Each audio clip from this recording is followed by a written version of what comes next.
We must supplicate the gods of artwork, lest they go unsupplicated. Greetings, programs. This is the universal sign of peace. Greetings. Welcome back to Runehammer. Holy. I'm popping up and down, baby. Hey, everybody. Nice to see you. It's 3 o'clock in the afternoon.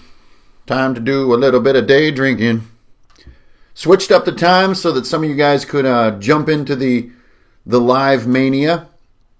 I know you guys are from all over the beautiful earth, so I figured we'd do a little bit of an early one, and we'll do a late one next time, and maybe we'll get everybody covered. I love brownies.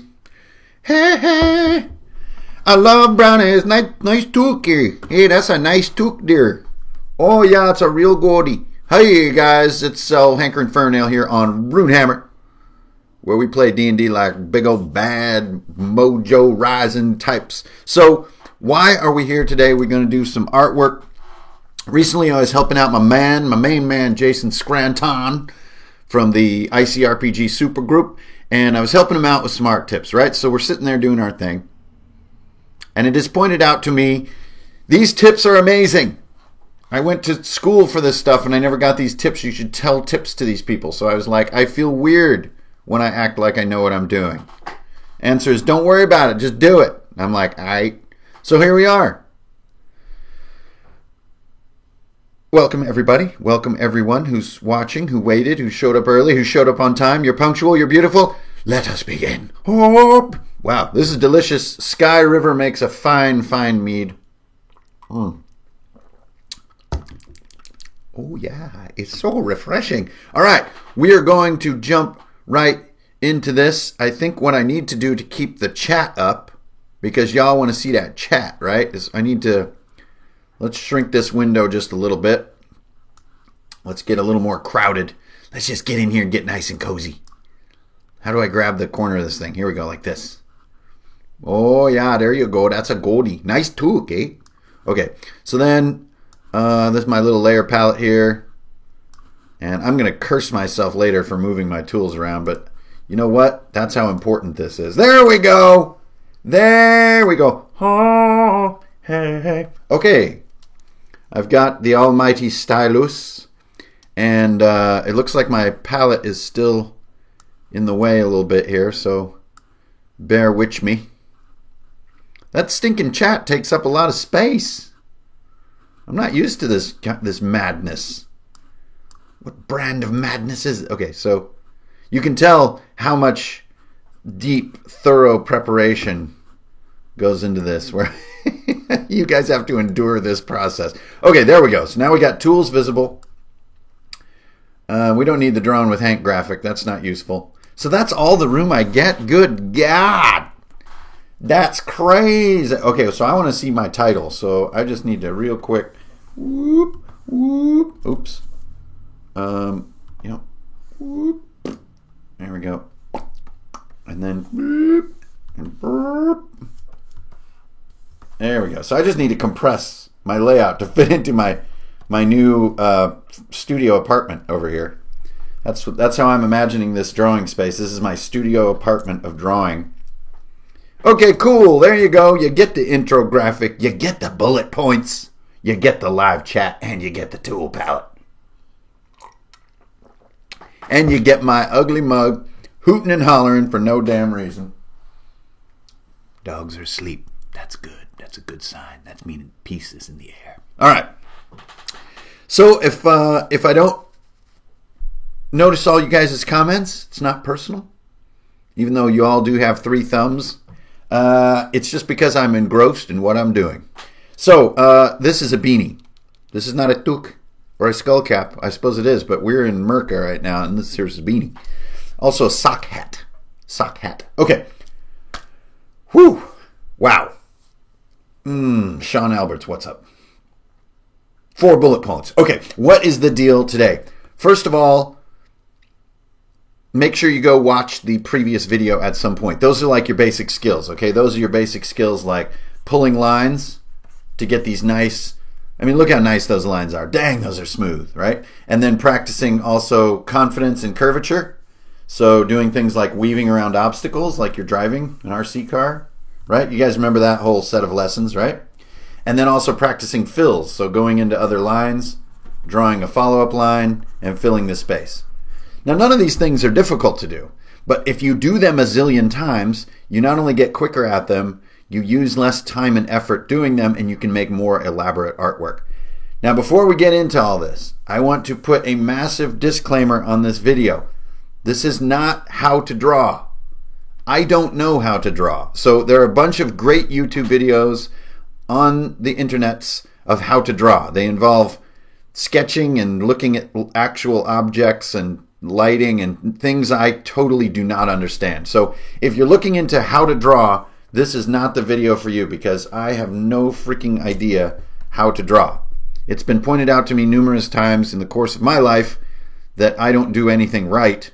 Now my results are kind of cool and kind of fun, but I don't do anything right. So if you want to learn how to draw, I'm the last guy you want to talk to. But I can definitely give you some super handy tips on how to move around making your artwork in a simpler, more direct way and to get some results that make it look like you know what you're doing. That I'm good at, okay? So with that premise, we're going to jump into this. We got 4 things we're going to do today. We're going to do brush loving, erasing, colors, and touch-up, okay? So just to preview the stream, brush love is, I just want to show you guys how to make the most basic, most useful brush, in my opinion, in all of Photoshop. And especially if you're using a tablet, you just want a good solid brush that doesn't introduce a bunch of antics into your artwork. It's just nice, clean, and simple, but high performing. Okay, secondly, how to erase the cool way. This is clutch. So recently I built a whole kit of terrain for Roll20 for the game that I'm running right now.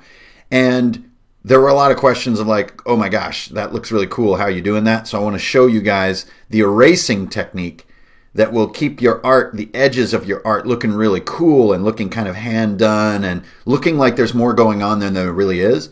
And it can help you layer your artwork or make assets for Roll20 that have really nice sort of interaction.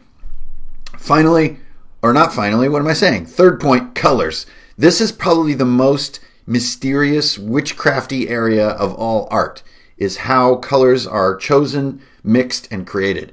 And the last thing that I do is use anything like color wheels or any established color technique of any kind. I don't like grabbing colors from photos. I don't like doing any of this stuff. Now, are my colors good? Probably not. But I do have a method that you can use to make your own colors, to mix and create color sets so that you can have coordinated sort of complementary colors without having a clue how colors work. So there are, again, plenty of videos on the YouTubes about how to actually understand and use color. I don't know how to do those things. So since I don't know, I use this method. Finally, touch-up. So I'd say the last 1% of all artwork is the hardest part, and it's bringing it from that rough idea into something that when other people see it, without knowing your journey to get to the end, they don't feel like it's unprofessional or incomplete or messed up in some odd way or whatever. So this is the fine art of touching your artwork up at the very end and trying to get that kind of that pop. And you'll know it too. You'll know it when it happens. It's that moment when you go, oh, and it's the moment that's also very elusive for a lot of people. When it doesn't happen, you find yourself losing energy, you lose interest in the piece, and often you won't return to the piece, and it winds up sort of dying on the vine, right? And that's okay. That's totally fine. Move on to another piece. A lot of times your touch-up process isn't going to be so innovative and clever that it's going to take a sort of misguided or sort of poorly executed or lazily executed piece and make it awesome. That's not touch-up.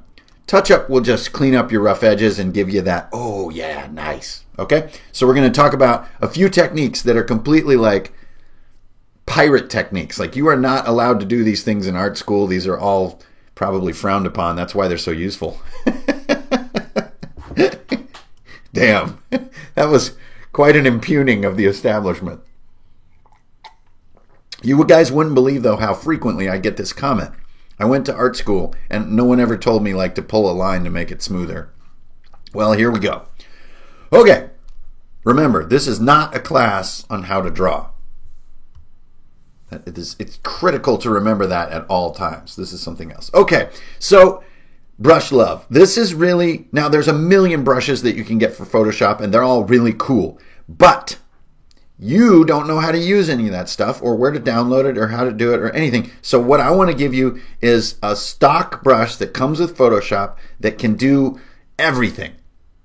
That's right. This is the bomb brush. Okay, so go to this little brush. First, go to your brush tool. See that? You guys can see my pointer, I hope. So I'm on my brush tool. Then I hit these little sideways brushes, and this is brush presets, right? You are going to the second one. The second brush available. There you go. You clicked it. Close that little guy. Now go to the little pot-o brushes, and this is how to sort of fine-tune your brush. You're only going to do two things. One, squish this. You see what I did? I squished that circle into a squished circle. That's going to give you more of a chisel shape, and you'll see why it's important. Second, you see this little thing over here that says transfer? Click that. When you turn it on, it's going to use the pressure of your pen to make the line go not only taper, which we've already done in the last video, but this one, this little transfer option will make the line become transparent as you release pressure. Okay, so let me show you what happens. There's my brush. See that stinking dumb oval? And there's what I get. Ooh, wait, there's little bumps along the side, you should say. Undo that, go back here. What did I miss? A lot of people don't know about this. Just turn down your spacing about halfway. See what I did? Don't turn it down all the way because it'll bog your computer. Hey, there you go. It's a beautiful, smooth line. Lovely. All right, so now when I apply a gentle hand, I get not only a taper in my brush, but also an opacity switch. Everybody following along at home, I hope. So in just a straight line, that's what you get just with pressure. Opacity as well as taper just based on the pressure of your pen. Now if you're using a Bamboo or another tablet besides a Cintiq like I use, all the same stuff applies. Just practice that gentle touch. Now here's something odd you're going to find out. If you want to be really gentle, make this sucker huge. And now look at that. Ooh, isn't that lovely? It's barely opaque.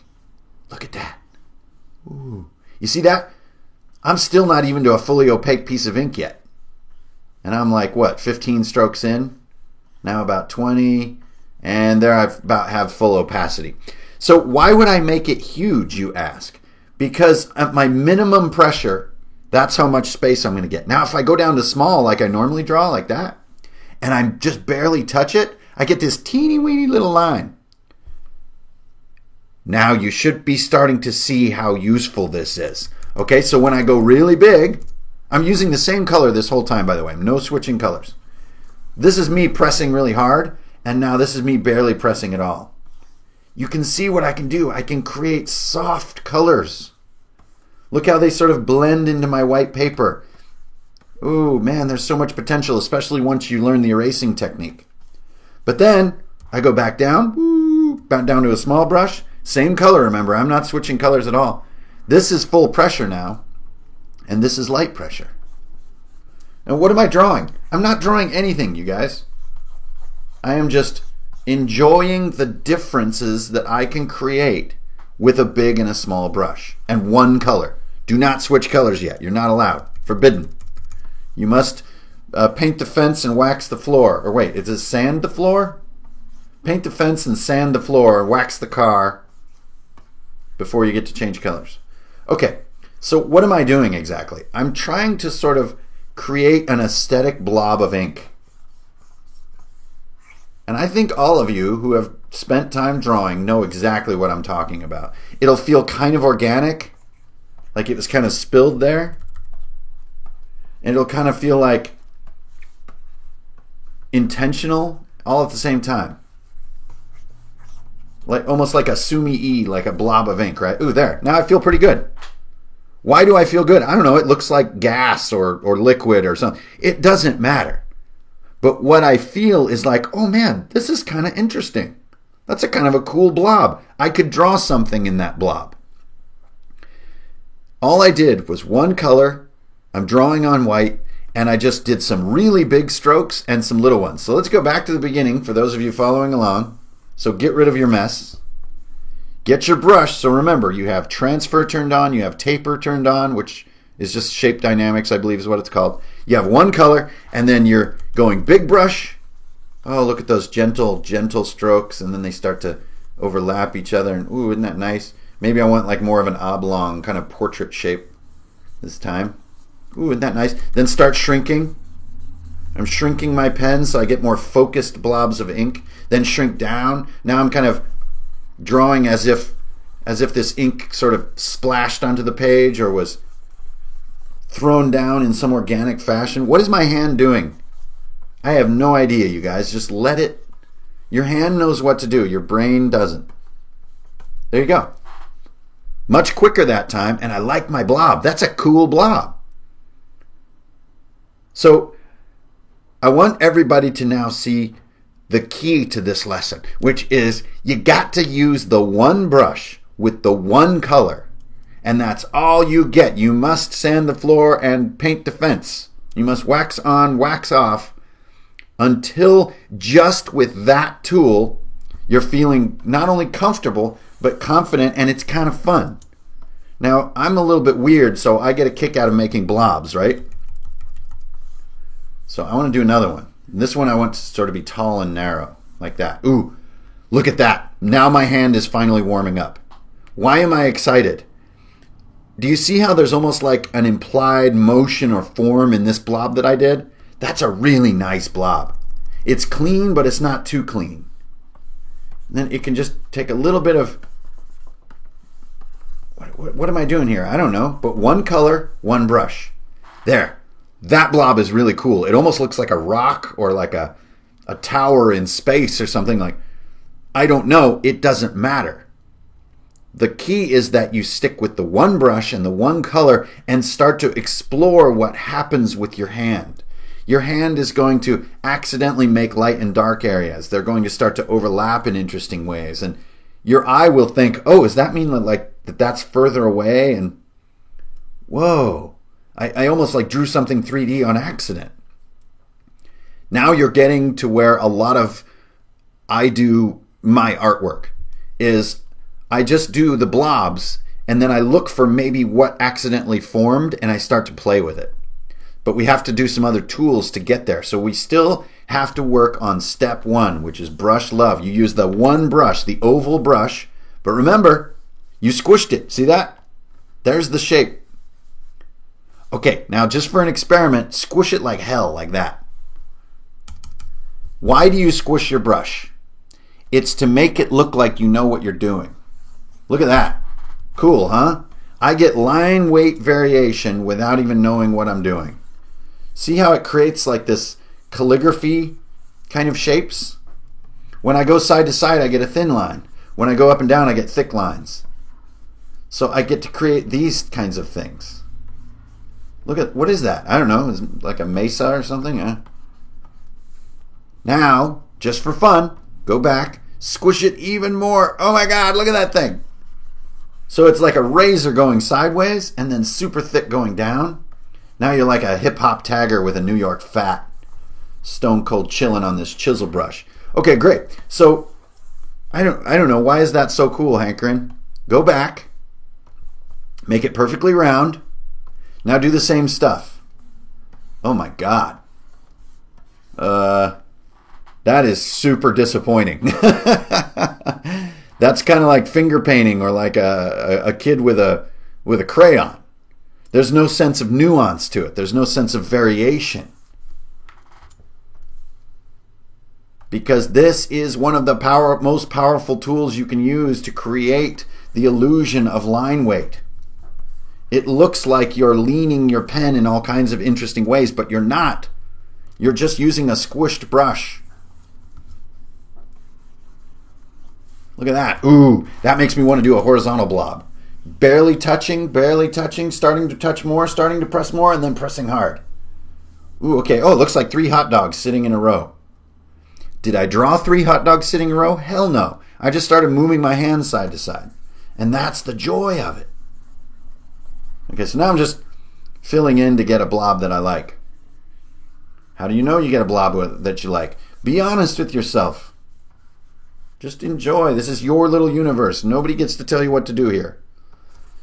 The only wrong habit in art is to not do it.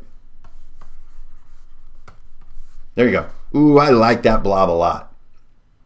You see how it looks like it's like sort of in perspective? Like the top of this blob is further away from me than this part of the blob, right? That was not intense on purpose. The program veteran is Photoshop. So you can start to see some things emerge that if you want, you could make into rules. Like, man, when I do really light lines with a really big brush, like this, and then I start pushing harder and harder, it feels like that really light one is further away from me. What does that mean? What do I do with that? Whoa, it's like a path of stairs coming toward me. What does that mean? If you choose for it to mean nothing, it means nothing. If you decide to embrace a style that sort of has an air feeling, right? The sense of distance being a lighter color is because we see more air obscuring the color of an object. But you don't have to obey that rule. But if you like that rule and it's fun and it works for what you're doing, by all means, make things that are farther away slightly lighter. It will create this illusion. You can feel it right here. It's like a bar of soap spaceship that's coming toward me, right? But there's one thing that I don't like in life, and it's rules. So let's flip it. Big old brush, super light strokes, barely touching the canvas. Now I'm touching it more. I'm pushing harder. Whoa. Ooh, that's weird. So it's like a giant worm because that bottom down here still looks like it's further away from me. So this thing's like coming toward me. So here's the head. Ah! Interesting. So actually, I can imply geometry using this light is far technique. Huh. That's cool. But you know what? I don't know. I don't really like that blob. I'll get back to a blob that I like that doesn't have any sense of perspective at all. It's just there we go. That's nice. Oh yeah, that's great. Love it. Remember, one color, one brush. You cannot move on until you feel confident and happy and like you're having fun with one color and one brush. Now I'm using this sort of really dark mauve that's sort of almost black, right? Black is probably going to be the most fun single color to use because it feels like a Sharpie. It feels kind of, something that you're used to, like a dry erase marker or something, and it's going to look cool. Totally awesome. Roll with it. It's like black ink. It's really fun. Okay, so that is my very first lesson for today. Get that one brush, the squished round brush. Here's my settings again so you have it in the video. Shape dynamics and transfer are both running off pen pressure, and you squash the shape into a chisel to make your lines have some interesting implied detail. Okay, so let's take this and continue on to the next lesson. But before we do that,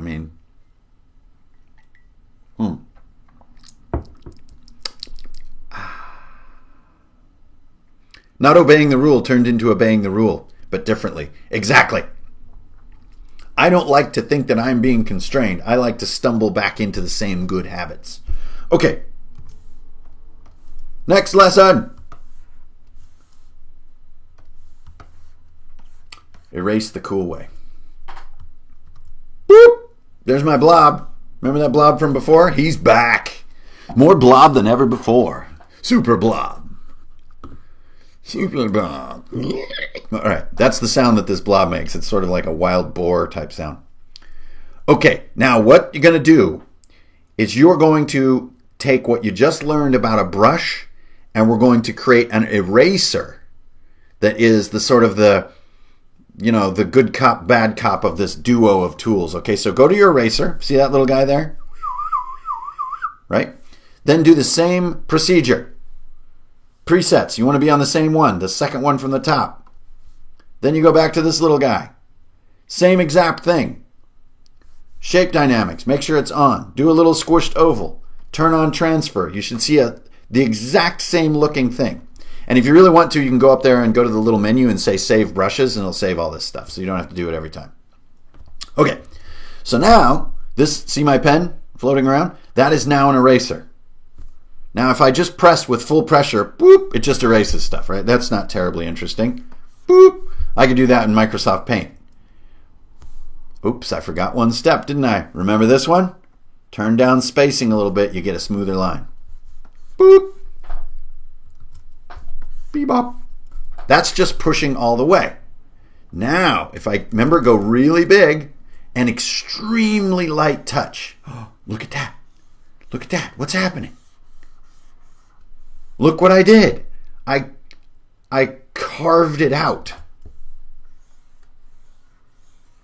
That's just barely touching with a huge eraser. And look at that. I carved it out in a weird way. Look at. See what I'm doing there? Whoa. What's happening? Why is this useful? Oh, look at that. Look how cool I can make all these edges. Look how advanced that looks. I mean, all that color and nuance, that would not be easy to do like by hand, thinking, ooh, I'm going to make a nuanced, ever-lightening surface. No. Plus, remember, I'm drawing on white. You can draw on black if you want. Look at that. Isn't that fun? And what's fun about it is how gently, how barely touching the canvas, and then all you have to do is just a little more pressure. Okay, let's experiment with a smaller brush, right? That's full pressure, and then I start lightening up as I go across. Just barely touching. Look how I can create all this gradation and all this sort of smear, but there's no blurriness, and that's the key. So let me show you something. A lot of times when people want to blend their object into their background or into their other object or whatever, they do the worst thing imaginable. They make a selection like with a lasso like this. They say select, modify, then they feather it. Oh, God. And they do that. Do you see what I see? Photoshop blurriness. Ew, it's so gross. Ugh. It just doesn't look like anything. It looks like a computer tried to delete part of your art. But it's okay. It's not too late. Get your cool eraser that we just made. Do a similar thing, but by hand. Look how much tastier that is. Instead of that nasty blurry effect that either using a feathered lasso or feathering a selection and then deleting, or another crime against humanity is to blur this out, to actually, I see this stuff happen, to go like this. Oh my God. I'll blend this into the background by doing this. Now it'll blend into the background. No! That's horrible looking. That's not fun. Let me get that ink. Let me replace that ink there. Now I'll grab my super cool eraser. There we go. Now I'm going to add the next level, which is a little bit of randomness. Look at that. I'm just touching. Look at that. Look at me go. I don't even care. So I'm just occasionally letting it bite with a little more pressure, and then occasionally being really, really light with it. And I get this kind of interesting scalloped edge. Now you take this layer, grab your move tool, clone the layer. Now here's where the magic happens. Look how tasty these things interact with each other. You see how all those little details that the eraser created are just so friendly with one another? I'm just doing random dumb things here just for the sake of... That's so nice! Oh man, they blend in such a fun way. Rather than that super nasty blur effect that just makes everything look like blah. Toxgraphic, yeah, this will be archived. A great way to draw an apple with the bite taken out of it, says Talroth, which is a super cool name. This is an apple. Apples kind of have these weird little booties and then a little bit bigger on the top, right? Like that. Now I get my eraser. there's the bite. So I push really hard in here, and then I start going easier and easier and easier. Well, I'll be goddamn, he was right. And look, there's a little highlight on there too. That highlight is an erase. Okay, so you guys can see why I get really excited about this technique. Not because it's the best technique. I don't know the best techniques, but I get excited about it because I don't have to switch around between a bunch of tools, and it gives me a look that's very handmade and very clean and very interesting to the eye rather than this sort of blurry look that Photoshop can accidentally create. So anyways, now I'm just using these two tools, the one brush, the one color, the eraser, to kind of muck around. I'm getting a little bit into touch-up, honestly. Just like, ooh, there's a shiny part. Okay. There you go. Those are my first two lessons. Get that brush to be your homie. Then get that eraser where you're using a nice clean erase. Now I'm about to blow your head up. Let's grab some nice brown. Okay, there's a nice brown. Boop. Now you can see how this erase technique gives me these wonderful blends with my backdrop. The white made it a little bit hard to see before, right? So real quick, same color, same brush, same everything. We've got that color. There we go. So here's now the background has some detail in it, right? And there's some stuff going on and everything. But look how lovely the blend between the apple and the backdrop is. Isn't that lovely? See how those semi-erased colors become friends and mix in interesting ways? That's your friend. That's how you're going to get this look like you know what you're doing. Because if you're like me, you totally don't. Okay. So there we go. Thanks for the apple recommendation there. All right, so we've gone through how to use that one basic brush, how to make that one basic eraser. These tools can take you anywhere.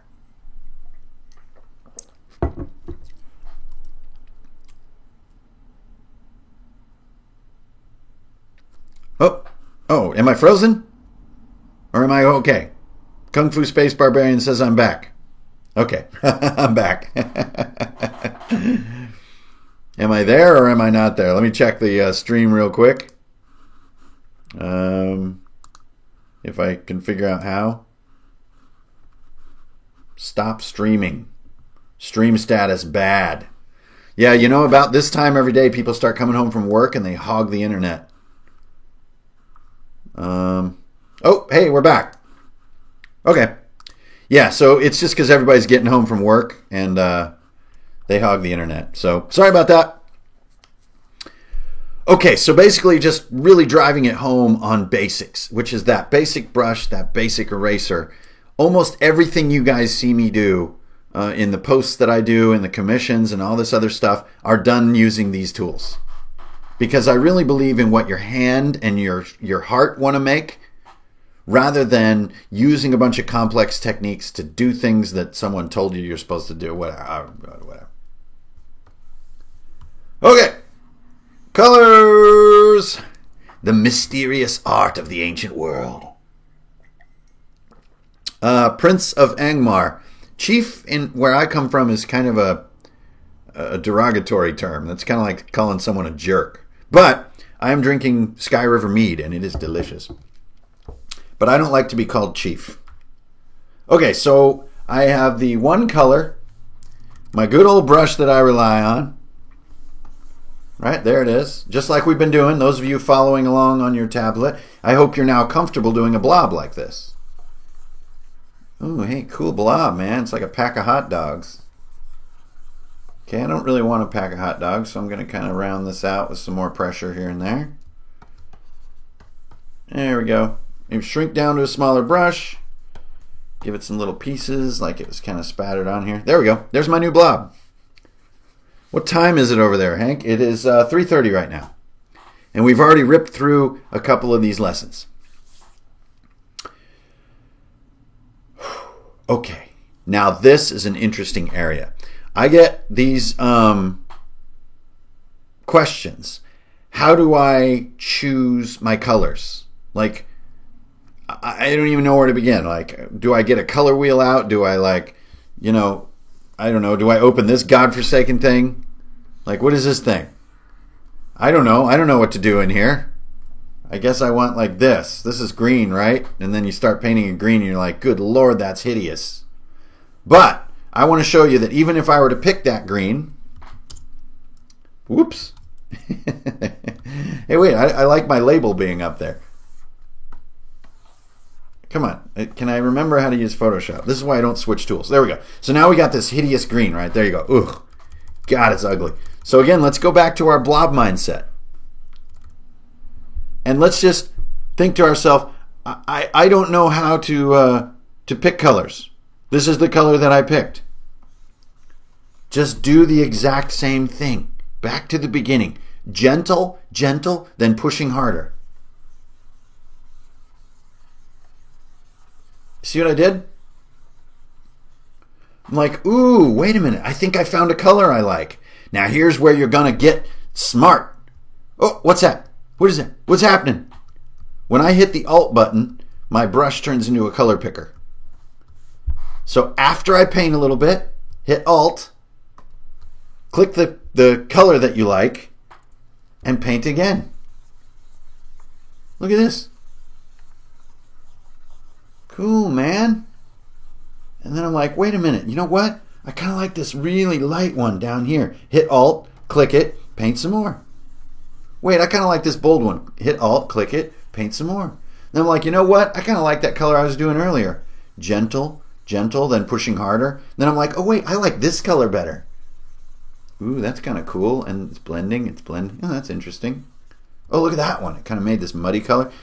So each time I see a color I like, I just hit Alt, I sample it, and then I do the same thing. I paint, but gently and then pushing harder.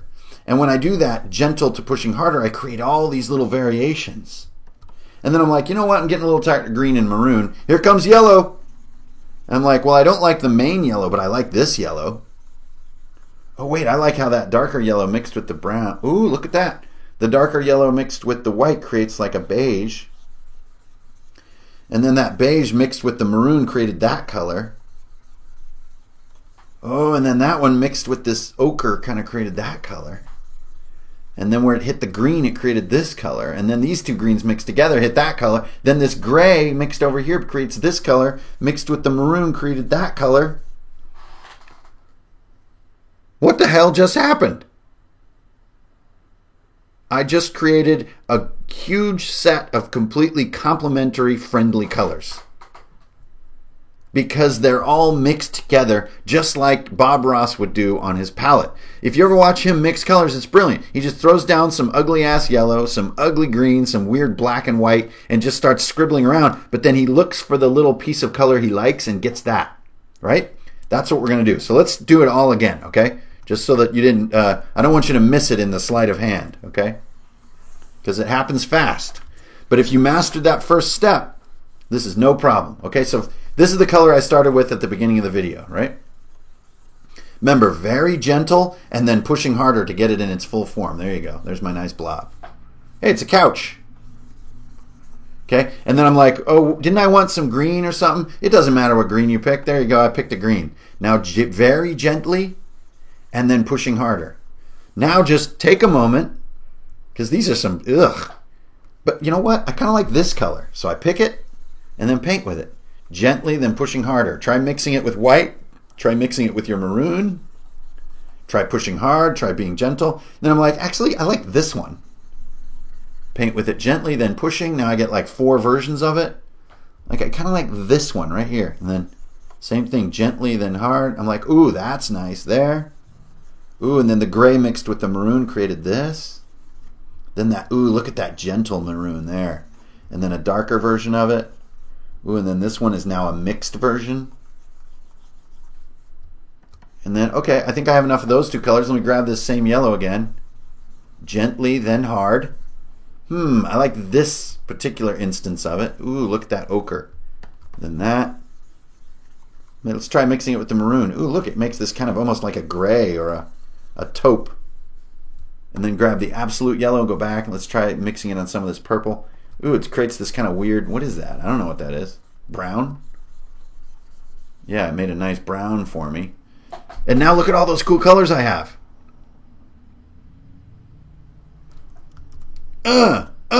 Okay, so do you see how I made my colors? I'm painting with the technique we covered in the beginning, gentle to hard on a great big brush, and then I'm just hitting Alt and grabbing, grab. I grab and paint, grab and paint, grab and paint, grab, paint, grab, paint, grab, paint, grab, paint. So why? Why, Hankerin? Why do you want me to do that weird process of grab and paint, grab and paint, grab and paint? Here is maybe what you might consider a more useful version of the technique. There is a blob of green. Now I paint lightly onto the white with the same green and I get that color. So I grab it. Now I paint it onto the original color. Now I get a mixture of the two and I grab it. Now I go back to the left a little more and paint again and I grab that. And again and grab that. And again and grab that. You see that? I found my way back to the original color. And I created what you might call a blend. Look at that blend I created. I did not use the color wheel or the gradient tool or anything else to create these colors. This is maybe 5 colors right here.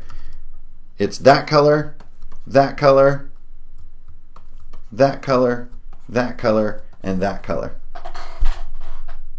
All I did was use one color and lightly spread it across the white and then spread back into itself by grabbing and painting lightly, mixing and painting lightly, and grabbing and painting lightly. And then I'm like, well, I don't know, this isn't quite achieving what I wanted. Let me put in some bold yellow and then lightly release, grab, lightly, grab, lightly, grab, lightly. Now I've created a full blend from the yellow out to the green. And they all work together because they're made of each other. So this little boundary between colors right here is a little rugged, right? So I grab right next to it and paint lightly.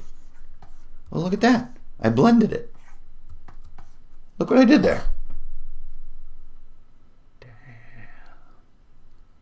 Damn.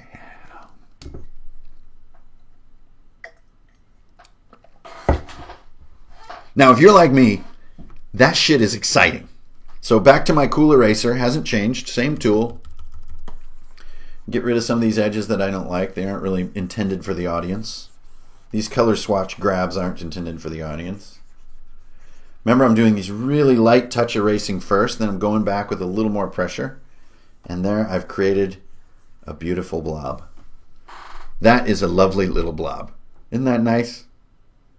Now you can use a bunch of other tools and other things and stuff like that and mess with it. But you've overcome some of the hugest hurdles in all of art, which is like, you've got your drawing tool, you've got your erasing tool, and you've got a way to create and blend colors and search for colors. Because you're not going to be like, ooh, I need that one color now. No, there's literally millions of them. You're not going to know what color you need unless you're like a cool artist, which I'm not. Somehow they can like see things in real life and then pick the colors. I've never understood how people can do that. That's like some Vermeer Da Vinci shit. Normal people can't do that stuff. And if you're like me, you're normal. And you need a way to stumble your way into colors. Like, look, that second yellow I painted, I like that. And now it's created an even lighter one down here. I like that too. And then I want to like, you know what? I like warm things. I don't know, here's some orange. Look at that. Ooh, I like that one. Ooh, that's nice too. Oh, those are so nice together. Look at that. It's kind of like skin or something. You don't know what color skin is because you're normal like me. So you stumble into it. Now all I have to do is stow this little package to the side. And then as you're painting your skin or doing whatever, all you do is go back and grab it. Like, well, I know I use this color, and I use this one for halfway. Oops, I accidentally just created another color right there. And then I know this is my main sort of bright color. See how I just recreated all the colors because I just grabbed them from my little sample. That's it. That's all I have to say about color for now. Now, there's a bunch of other things you can do. Obviously, this is art. There's a million lessons. But between your pen, your eraser, and your ability to draw color, to find color, oh man, you have unlocked the kingdom. Now, let's say that you don't want to mess with a bunch of colorful art. Just black and white is cool for you. Same lesson. Gentle, gentle, pushing harder, pushing harder, pushing harder.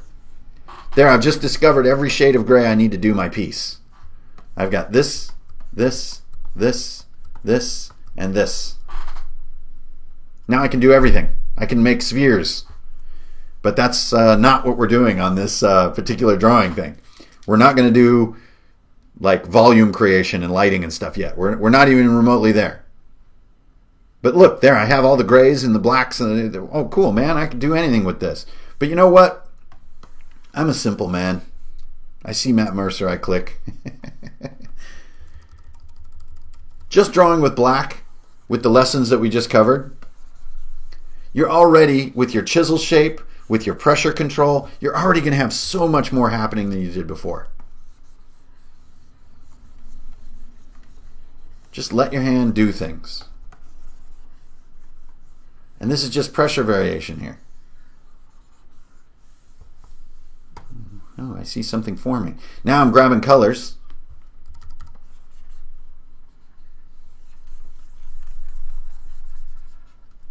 I'm grabbing colors.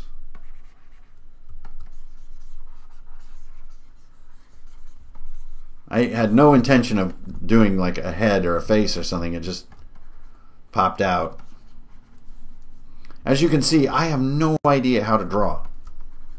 But I do know how to do these techniques. Like, I don't know where ears go on a human head. I just guess. Now, oh yeah, people have hair. So anyways, you see how I'm just finding and stumbling through creating shapes, finding color, starting to blob things in, and things are just start happening. Now, whether or not they're good things, that is a far more sublime question. And that's going to take time and a few more lessons for us to get into knowing what's, kind of cool and what's right and what looks good and what passes the sort of bitchin' test, stuff like that. That's a far more complex topic. But you're just here today to learn these couple tools. You see how I'm just drawing and grabbing and drawing and grabbing and drawing and grabbing? Because I've been doing it for ages. But you haven't been doing it for ages, so you need some practice. So you just kind of do this stuff. And there's his neck down here, and he's got his neck's too skinny. And then, oh yeah, look at that. And there's this kind of collar. And you know what else? He's got like weird. Ah, why? Why? No. Okay. Whew. That's the color section. All right, so let's move on to the hardest section of all. Let's grab our old faithful blob here. Actually, let's get it before we hacked it. There she is. Oh, ain't she a beauty? Usul has called a big one. Okay, touch up. Oh, look at that beautiful blob. Okay, so first I'm going to erase some of the edges on my blob.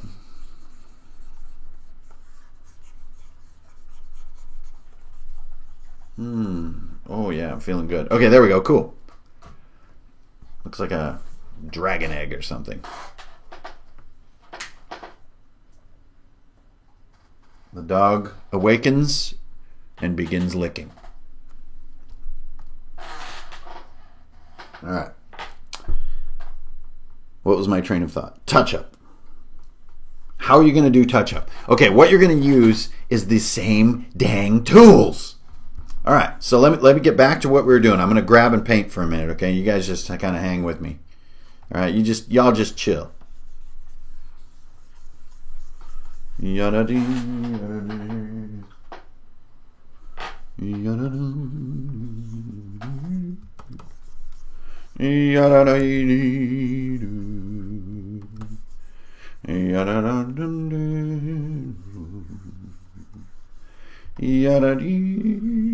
I'm painting a round thing.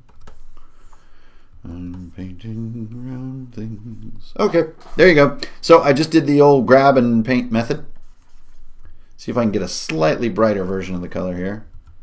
There we go. And grab the mixture. There we go. Okay. Oh, look at that. It's a severed thumb. Now, I'm like, ooh, okay, perfect. I have accomplished exactly what I set out to do. I want you to do 2 steps for touch-up.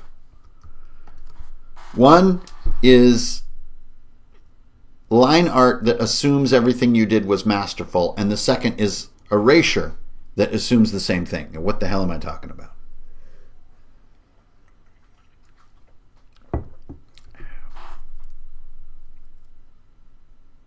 Let's start with line art. Okay, so I've got this, right? There we go. Looking cool. So make yourself a nice small brush. Look at that little guy. See that?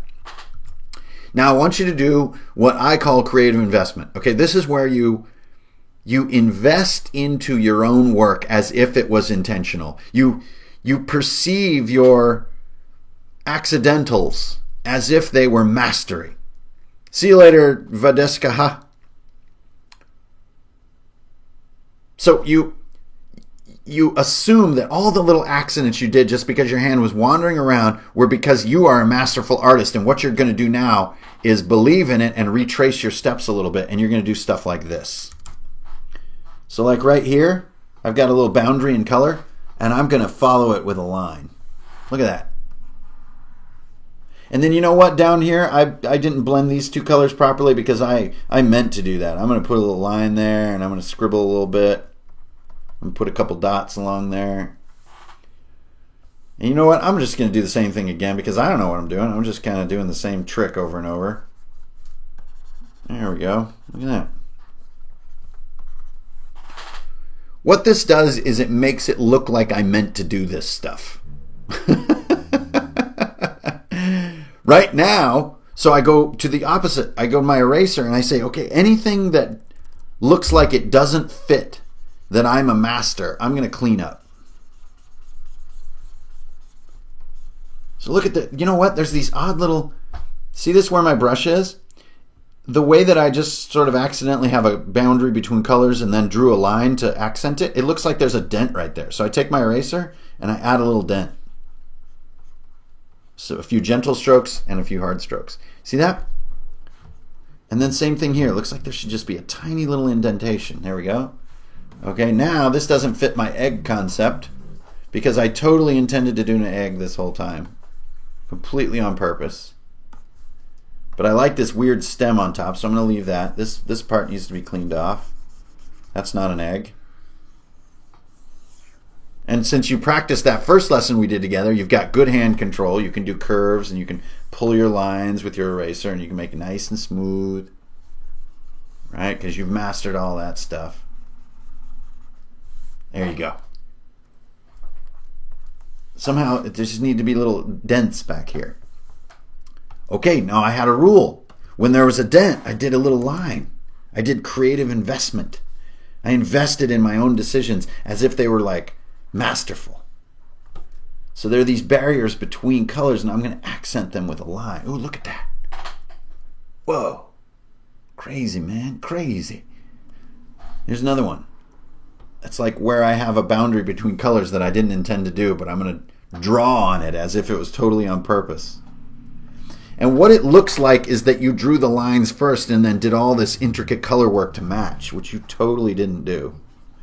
Because drawing the lines is not fun. So what you're doing is color first and then lines second, so that while you're coloring, you can do whatever you want. The lines make it look like you colored inside of them. Okay, now get ready to get your mind blowed up. Get black ink. Right, I've been painting in this maroon. Now I'm going to get some black ink. See that? And I'm going to do the same thing. I'm going to pretend that this shape was the shape that I wanted. Like I made zero mistakes painting this shape. Now, did you? Of course. Will you for the next several years? Yes. But you're not going to think about that. You're going to trace this shape as if it is flawless. This way, you don't have to color in the lines because the lines come second. Now I'm just going with some of these goofy lines I did earlier and acting like they matter. So I'm sort of retracing them with this sort of self-imagined importance. Get a little bit bigger on my black and kind of fill this bottom in here with some black. There you go. What the hell am I looking at? Can you flip it? I guess. There you go. flip it upside down, some different points of view. Okay, so anyway, before we move on to questions, so please everybody hold your all that stuff for just a second. So we're here to the end. So now I've done this sort of like cocoon thing. Completely formlessly finding my way into a piece of art. Okay, now I can do creative investment without doing line. I can go back to color mode and I can say, ooh, these look like ridges. I'm gonna lean in on that, is another term that's commonly used, is leaning in. You're gonna accent something with more work. So now I put more color and I'm still using just the grab and paint method, and I'm going, oh yeah, I'm gonna make this look like ridges or whatever the hell by painting in some color. Now I've really got this like cocoon thing going. And then I'm going to grab my black again because I'm klutzy that way. And boom, boom, boom. Yes. Just lighten that color up just a tiny bit and whoop, whoop, whoop. Grab this yellow right up here. Hello. I'm a scary man. I'm a scary little man. Oh, yes, I am. And then he also has to have an antenna coming off of here. Maybe he has antennas coming off of here. Hello. Okay. A turd with a face. Yes. That is organically finding your way into things. Now, once you get this kind of repetition just going and going and going, then you'll start to be ready for thinking about, I want to draw a paladin. I want to do an apple. I want to do a fish. I want to do a tank. But all of those things are built on having a confident tool set where you can organically discover things. If you're sitting there going, what does a tank look like? I might save that for later. What does a tank look like? And then go to your black thing and try to draw a tank like this and like, okay, it has these things, and then there's this sort of piece on the top, and then it has this on the top, and there's a gun, there's these things and stuff, and that is no fun, and going to be extremely challenging to find your way into some nice, organic, and happy forms. And if you can just draw like a badass, then by all means, draw a tank. Now, there's other methods to use to do line art first, make another layer to do shading and all this other stuff. Like I said, the internet is loaded with this stuff. But I want to give you my techniques. My techniques are blow, then eraser, blow, like that, yeah. That's everything I need. Now, how do I draw a human face? How do I draw a human body? How do I do all that kind of stuff? I'm not ready to teach you that yet. Partially because I don't know how to do it. This is a person. There you go. Done.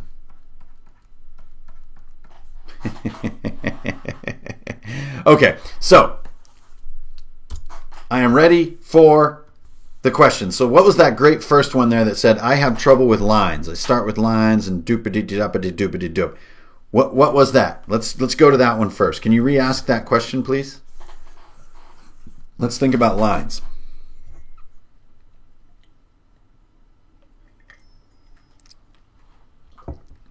Don Forged, absolutely yes. You have to be lawful good to draw a paladin. Otherwise, you're just drawing a fighter.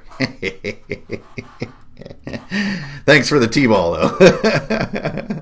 though. Here, maybe I can scroll up to the question.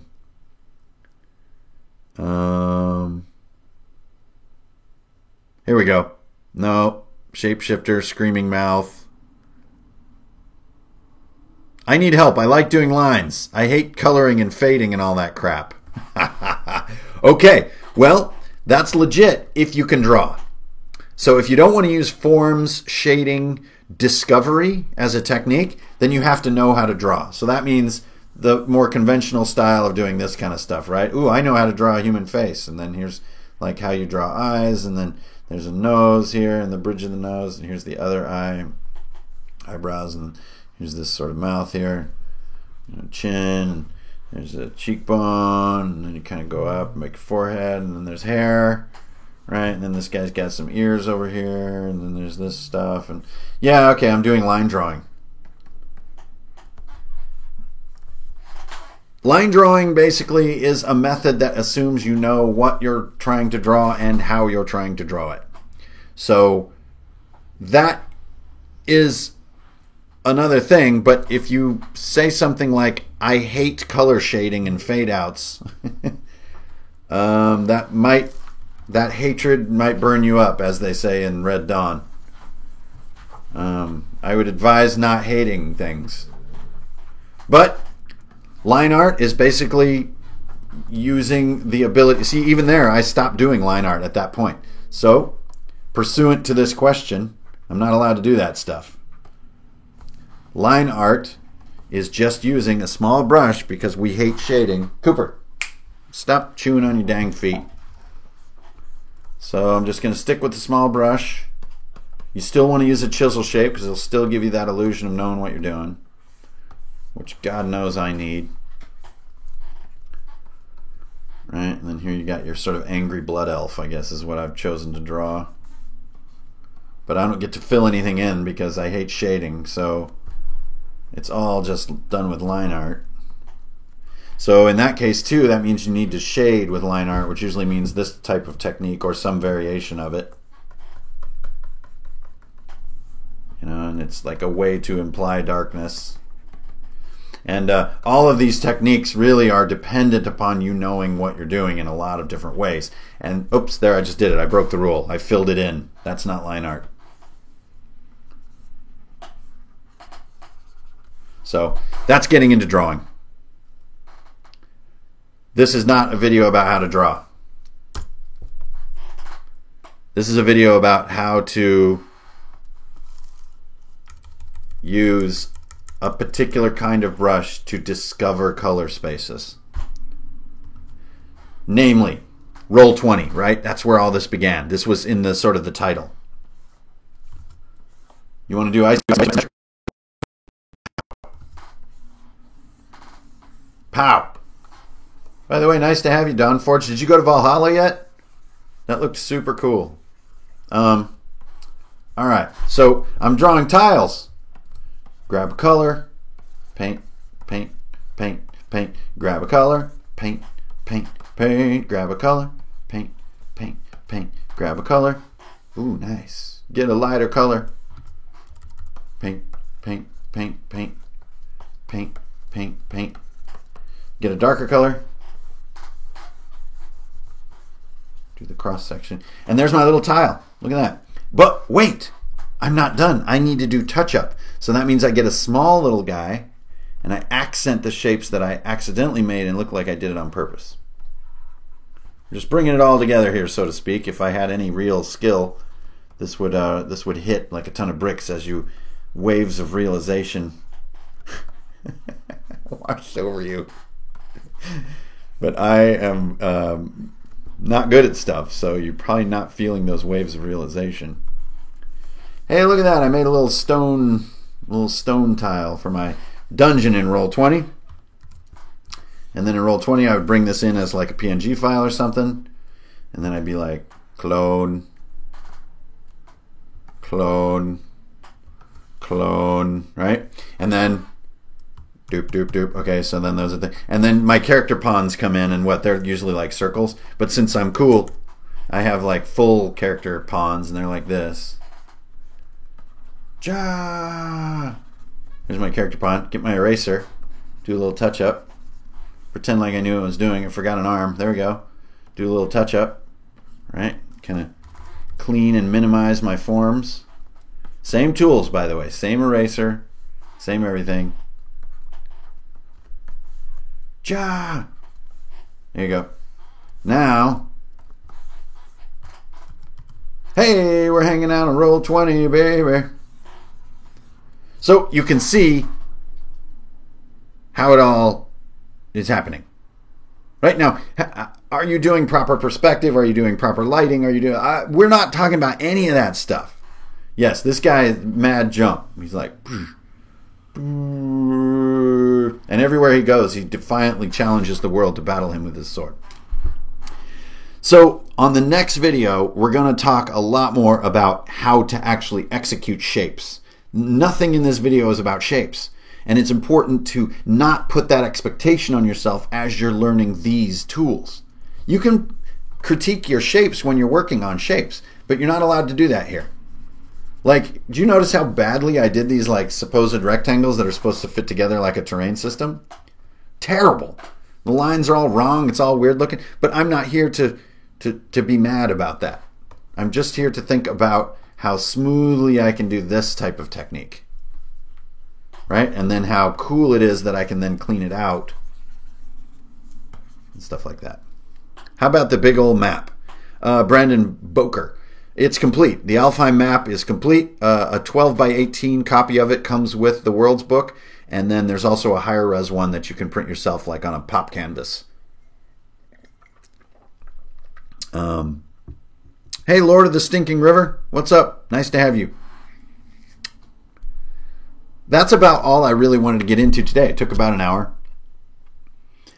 But this is not the end or the beginning of anything. This is just the most fundamental stuff. Okay, so let's take a fun little detour and get into something that's probably like a little more pleasant to look at. Okay, so if we take today's work as a starting point, let's take something from today. Like this. Oh, there we go. So this is the Warlock Commission from today. This is pretty much all the same stuff. Okay, so let's say that I want to start working on this in some way. So if you guys aren't on Facebook, jump over there and you can. I always post all my commissions up there. So I'm like, oh, let me grab this purple in the background and I'm going to start painting over this. I'm going to kind of fade his hand out a little bit. There we go. Okay, cool. Yeah, great. And then I'm going to add a little more depth to the sleeve here. Maybe there's like a glow on this thing. There's little particles floating around. And then maybe there's like some black coming off here. Maybe I don't like his cloak. It's not big enough. So I'll like add a piece here. And then, oh, I got to do these little decorative pieces. So I get my brush and I do these nice little thingies. Press a little harder and it gets brighter and it changes. So you can see how those pen techniques extend into all this insanity.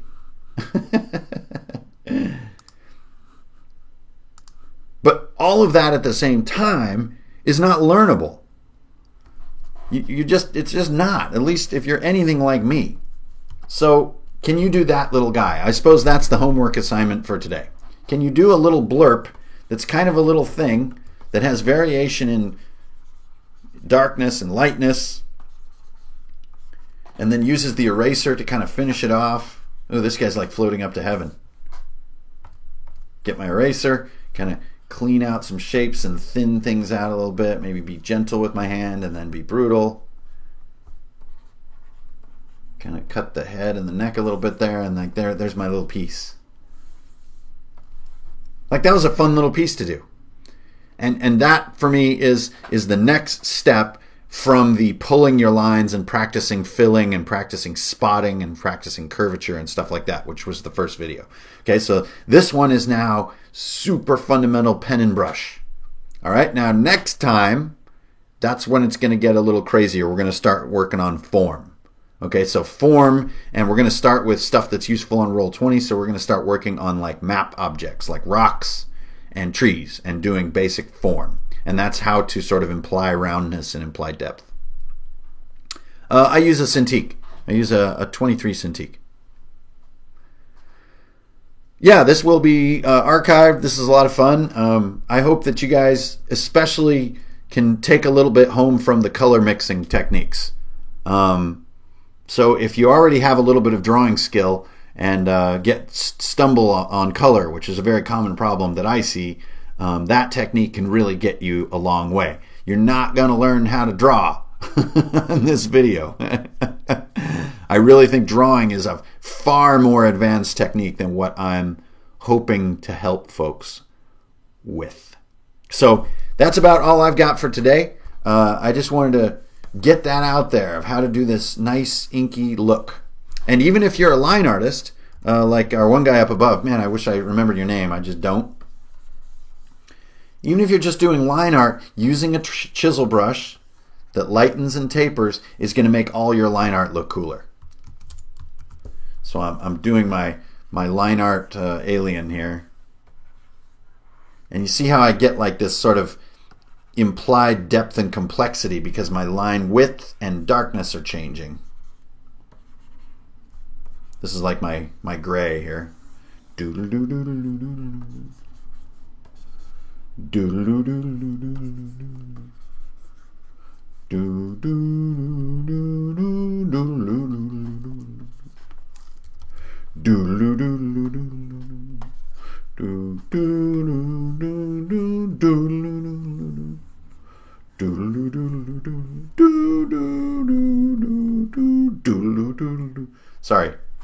Sorry for the X-Files music.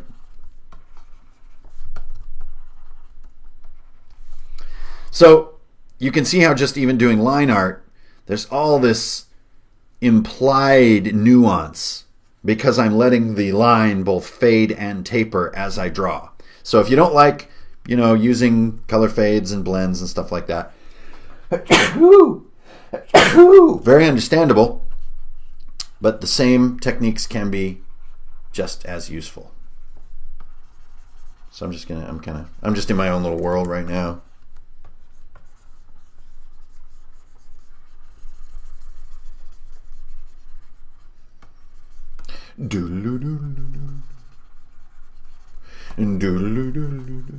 So I'm like, ooh, god dang, that black under his eyes is like a little brutal, right? So I just take my eraser, make it really big, gently pull some of that out.